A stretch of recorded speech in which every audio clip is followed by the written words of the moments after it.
జగన్ అరాచకాలు అవినీతిని ఒక్కొక్కటి బయటకు తెస్తానన్నారు మాజీ ఐపీఎస్ ఏబీ వెంకటేశ్వరరావు.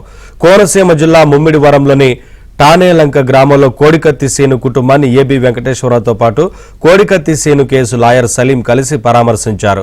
కోడికత్తి సీనుకు న్యాయం జరగాలని అన్నారు. జగన్ బాధితులకు అండగా ఉంటానని తెలిపారు. జగన్ ఆయన అనుచరులు దోచుకున్న సొమ్మును చట్టపరంగా బయటకు కక్కేలా పోరాటం చేస్తామన్నారు. రాజకీయాలకు వచ్చి సమాజం కోసం పనిచేస్తామని ఏబీ వెంకటేశ్వరరావు తెలిపారు.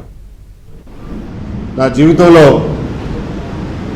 కాళ్ళు చేతులు ఆడినంతకాలం సమాజం కోసం పనిచేస్తాను అని చెప్పాను. నేను ఈ రోజు నుంచి రాజకీయాల్లోకి వచ్చి సమాజం కోసం పనిచేయాలని నిర్ణయించుకున్నాను. ఈ రాష్ట్రానికి, ఆంధ్ర సమాజానికి పొంచి ఉన్న అతిపెద్ద ప్రమాదం, అతిపెద్ద ఉపద్రవం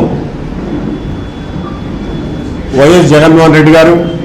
గత 5 సంవత్సరాల్లో జగన్మోహన్ రెడ్డి గారు, ఆయన పార్టీలోని వ్యక్తులు చేసినటువంటి విధ్వంసాన్ని మనందరం కళ్ళారా చూసాం. జగన్మోహన్ రెడ్డి గారు మళ్ళీ ఎట్టి పరిస్థితుల్లోనూ మీరు మాకొద్దు. ఒక దళిత యువకుడి జీవితాన్ని అన్యాయంగా చిదివేసినటువంటి వ్యక్తి జగన్మోహన్ రెడ్డి గారు. ఈ కోడికత్తి ఇన్సిడెంట్ సీన్ ఒకటే కాదు, ఇలాంటివి ఎన్నో విషయాల్లో జగన్మోహన్ రెడ్డి గారు తన స్వభావాన్ని బయటపెట్టుకున్నారు. వీటిని సమయం వచ్చినప్పుడు ఒక్కటొక్కటిగా ప్రజల ముందుకి, మీడియా ముందుకి తీసుకొస్తారు.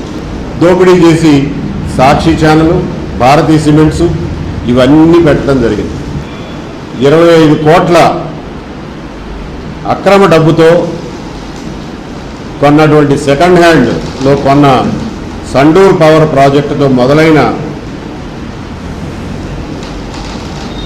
జగన్మోహన్ రెడ్డి గారి అక్రమ ఆర్థిక సామ్రాజ్యం ఈ రోజున లక్షల కోట్ల విలువకు చేరింది.